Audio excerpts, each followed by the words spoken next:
흔들린다면 성령이 일하시는 것이다. C.S. 루이스.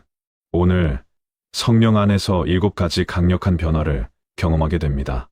단순한 정보가 아닙니다. 삶 전체가 뒤바뀌는 전환점입니다. 오늘 듣게 될 말씀은 조용히 스쳐가지 않을 것입니다. 마음 깊은 곳을 건드릴 것입니다. 특별히 5번째 변화에서 많은 분들이 자신도 몰랐던 갈망을 발견하게 됩니다. 그리고 마지막에 함께 선포할 기도가 있습니다. 그 기도를 마친 후 여러분은 더 이상 예전의 자신이 아닐 것입니다. 영상을 시작하기 전에 댓글창에 이 한마디를 남겨주십시오. 성령이여, 머무소서. 이 고백이 오늘 여러분의 신앙 선포가 됩니다. 타이핑하는 그 순간 이미 응답이 시작됩니다. 성경은 분명히 말합니다. 고린도후서 5장 17절. 누구든지 그리스도 안에 있으면 새로운 피조물이라. 이전 것은 지나갔으니 보라 새 것이 되었도다. 이 구절은 위로가 아닙니다. 선언입니다. 성령을 받았다면 이미 새로운 존재가 된 것입니다. 문제는 그것을 인식하느냐, 그렇지 못하느냐입니다. C.S. 루이스는 이렇게 말했습니다. 하나님은 우리를 조금 더 나은 사람으로 만들려는 것이 아니라 완전히 새로운 종류의 존재로 만들고자 하신다. 성령의 사역은 낡은 것을 고치는 수선이 아닙니다. 전혀 새로운 것을 빚어내시는 재창조입니다. 이제 성령이 임하면 일어나는 7가지 변화를 말씀드리겠습니다. 하나라도 놓치지 마십시오. 지금 여러분의 상태를 점검하는 기준이 될 것입니다. 첫째, 정체성이 달라집니다. 성령이 임하기 전 사람은 자신의 과거로 스스로를 정의합니다. 실수, 실패, 죄의 기록이 곧 자기 자신이라고 믿습니다. 그런데 성령이 임하면 이 공식이 무너집니다. 과거의 죄가 더 이상 편안하지 않습니다. 예전에는 익숙했던 습관들이 갑자기 어색해집니다. 몸에 맞지 않는 옷을 걸친 것처럼 불편해집니다. 에베소서 4장 22절부터 24절은 이렇게 말합니다. 너희는 유혹의 욕심을 따라 썩어져가는 구습을 따르는 옛사람을 벗어버리고 오직 너희의 심령이 새롭게 되어 하나님을 따라 이와 진리의 거룩함으로 지으심을 받은 새 사람을 입으라. 옛사람은 벗어버리는 것입니다. 붙잡고 있는 것이 아닙니다. 성령이 임하면 벗어버릴 힘이 생깁니다. 스스로의 의지로는 불가능했던 일이 성령의 능력 안에서 가능해집니다. 지금 스스로에게 물어보십시오. 예전에 편했던 것들이 요즘 불편해졌습니까? 익숙했던 대화가 갑자기 거북해졌습니까? 예전에 즐겼던 것들이 이상하게 마음에 걸립니까? 그렇다면 성령이 일하고 계신 것입니다. 정체성이 바뀌고 있다는 신호입니다. 이 불편함을 부정하지 마십시오. 오히려 환영하십시오. 새로운 존재로 태어나는 진통입니다. 둘째, 세상이 주던 즐거움이 힘을 잃습니다. 이전에는 사람들의 인정이 중요했습니다. 성공, 명예, 물질적 만족이 삶의 방향을 결정했습니다. 그런데 성령이 임하면 이것들이 서서히 빛을 잃습니다. 사라지는 것이 아니라 덜 중요해집니다. 하나님의 뜻이 사람의 인정보다 더 귀하게 느껴집니다. 일시적 만족보다 영원한 평안이 더 소중해집니다. 로마서 12장 2절을 보십시오. 너희는 이 세대를 본받지 말고 오직 마음을 새롭게 함으로 변화를 받아 하나님의 선하시고 기뻐하시고 온전하신 뜻이 무엇인지 분별하도록 하라. 이 변화는 억지로 되는 것이 아닙니다. 마음 자체가 새롭게 빚어지는 것입니다. 갈망의 방향이 돌아서는 것입니다. 예전에는 세상 것을 향해 달렸다면 이제는 하나님 나라를 향해 달립니다. 요즘 세상의 유혹이 예전만큼 강하게 느껴지지 않습니까? 그것이 은혜입니다. 마음이 새롭게 되고 있다는 분명한 증거입니다.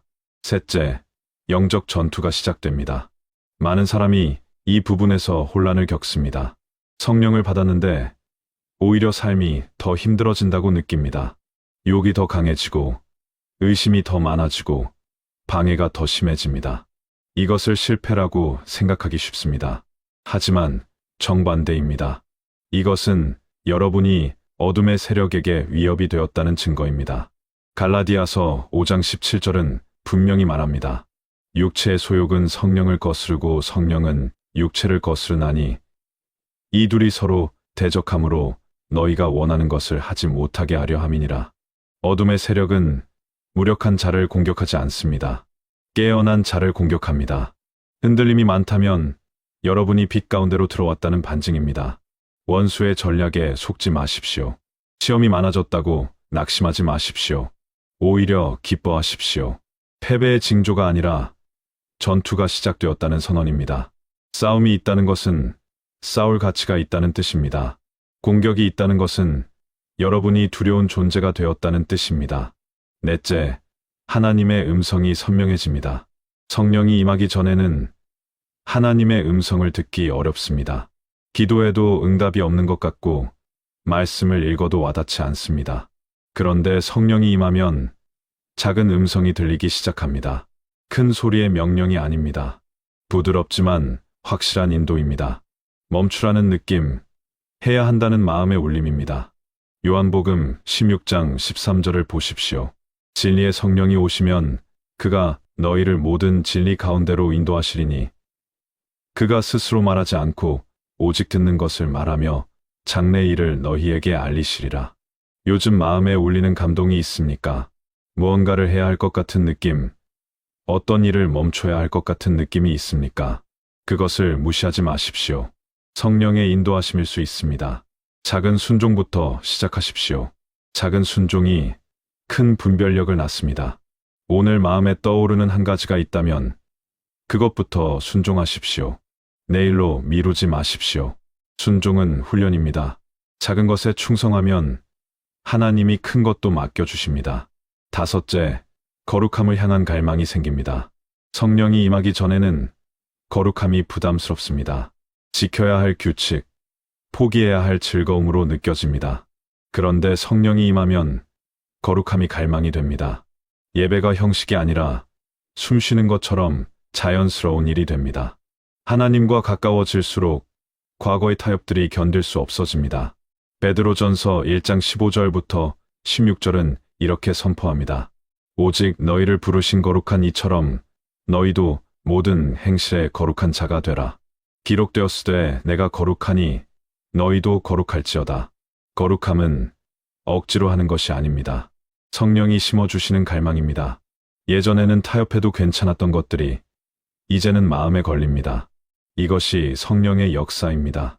요즘 생활 속에서 구별되고 싶은 마음이 있습니까?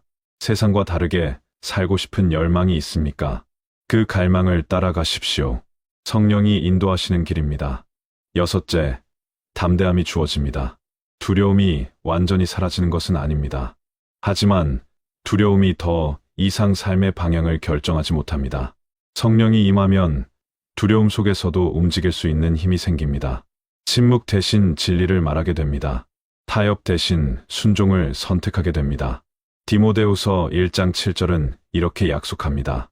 하나님이 우리에게 주신 것은 두려워하는 마음이 아니요 오직 능력과 사랑과 절제의 마음이니라. 두려움이 있어도 괜찮습니다.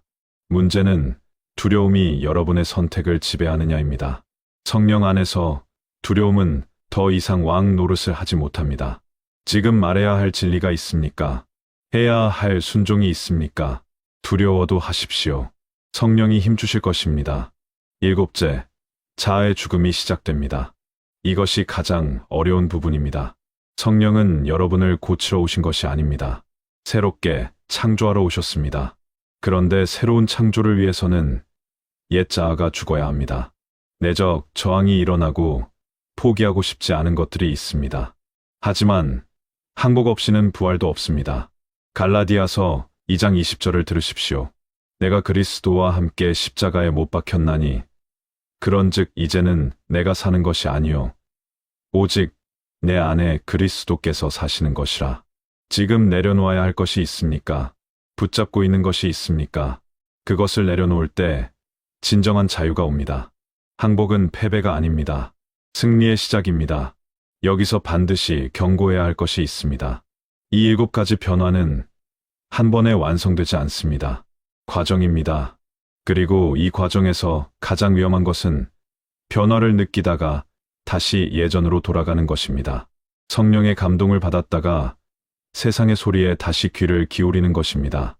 예수님은 마태복음 12장 43절부터 45절에서 엄중히 경고하셨습니다. 더러운 귀신이 사람에게서 나갔다가 그 집이 비고 청소되고 술된 것을 보면 자기보다 더 악한 7 귀신을 데리고 돌아온다고 하셨습니다. 그 사람의 나중 형편이 처음보다 더 심해진다고 하셨습니다. 이것은 무서운 경고입니다. 성령이 머무실 자리를 비워두면 다른 것이 채웁니다. 변화가 시작되었다면 끝까지 가야 합니다. 중간에 멈추면 처음보다 더 위험해질 수 있습니다. 성경에서 라자로를 기억하십시오. 그는 죽었습니다. 나흘이나 무덤에 있었습니다. 몸은 이미 썩기 시작했습니다. 누이 마르다는 주여 벌써 냄새가 납니다 라고 말했습니다.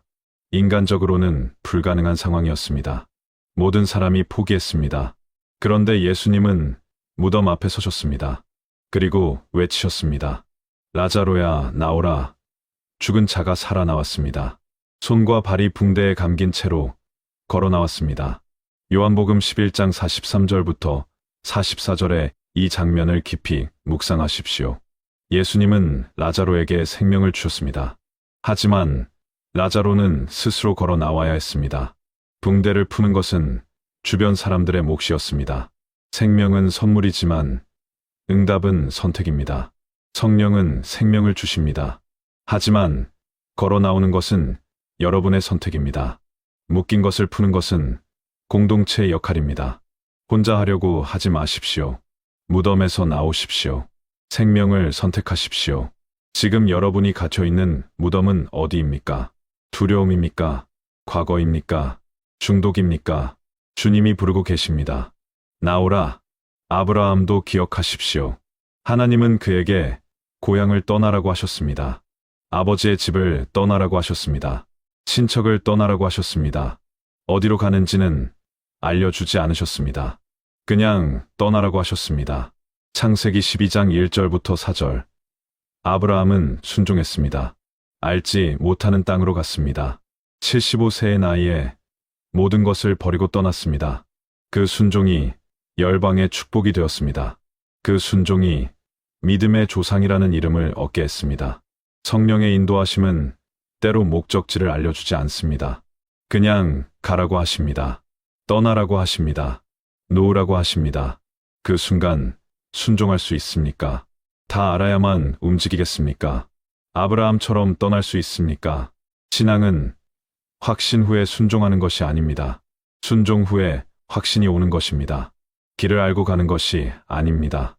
가면서 길이 열리는 것입니다. 지금 여러분의 마음에 무언가가 울리고 있을 것입니다. 그 울림을 무시하지 마십시오. 댓글창에 지금 여러분의 결단을 남겨주십시오. 주님, 순종하겠습니다. 이 한마디가 천국에 기록됩니다. 타이핑하는 그 행위가 신앙의 고백이 됩니다. C.S. 루이스는 이렇게 말했습니다. 하나님 앞에 완전히 항복하라. 그러면 처음으로 진정한 자신을 발견하게 될 것이다. 자신을 잃어버려라. 그러면 찾게 될 것이다. 이것이 복음의 역설입니다. 죽어야 삽니다. 잃어야 얻습니다. 항복해야 승리합니다. 이제 함께 기도하겠습니다. 이 기도를 마음으로 따라 하십시오. 소리내어 읽으셔도 좋습니다. 이 기도가 여러분의 선포가 될 것입니다. 거룩하신 성령님, 지금 이 시간 제 마음에 임하여 주십시오. 제 정체성을 새롭게 하여 주십시오. 옛사람을 벗고 새 사람을 입게 하여 주십시오. 세상이 주던 즐거움보다 주님의 임재가 더 귀하게 여겨지게 하여 주십시오. 영적 전투 가운데서 승리하게 하여 주십시오. 원수의 공격에 흔들리지 않게 하여 주십시오. 주님의 음성을 더 선명하게 듣게 하여 주십시오. 작은 감동에도 순종하는 자가 되게 하여 주십시오. 거룩함을 갈망하게 하여 주십시오. 타협하지 않는 삶을 살게 하여 주십시오. 두려움 속에서도 담대하게 하여 주십시오. 진리를 말하고 순종을 선택하게 하여 주십시오. 제 자아를 십자가에 내려놓습니다. 이제 제 안에 그리스도만 살게 하여 주십시오. 성령님, 스쳐 지나가지 마시고 제 안에 머물러 주십시오. 예수님의 이름으로 기도합니다. 이 기도를 마쳤다면 이미 변화가 시작된 것입니다. 성령은 여러분을 고치어 오신 것이 아닙니다. 새롭게 창조하려 오셨습니다. 오늘 들은 말씀을 기억하십시오. 그리고 삶에서 그 변화를 확인하십시오. 여러분 안에 성령이 머무시고 계십니다. 마지막으로 한 가지 부탁드립니다. 이 영상이 여러분에게 은혜가 되었다면 주변에 나눠 주십시오. 가족에게, 친구에게, 힘들어하는 형제자매에게 보내주십시오. 구독 버튼을 누르고 알림 설정을 해주십시오. 이것은 단순한 요청이 아닙니다. 영적 동역입니다. 한 사람이라도 더 이 말씀을 듣고 변화된다면 그것이 여러분의 열매가 됩니다. 여러분의 작은 나눔이 누군가의 인생을 바꿀 수 있습니다. 댓글창에 여러분의 고백을 남겨주십시오. 성령이여, 머무소서. 이 고백이 오늘의 시작이 됩니다. 여러분의 댓글을 읽으며 함께 기도하겠습니다. 다음 영상에서 다시 만나겠습니다. 하나님의 은혜가 여러분과 함께 하시기를 축복합니다.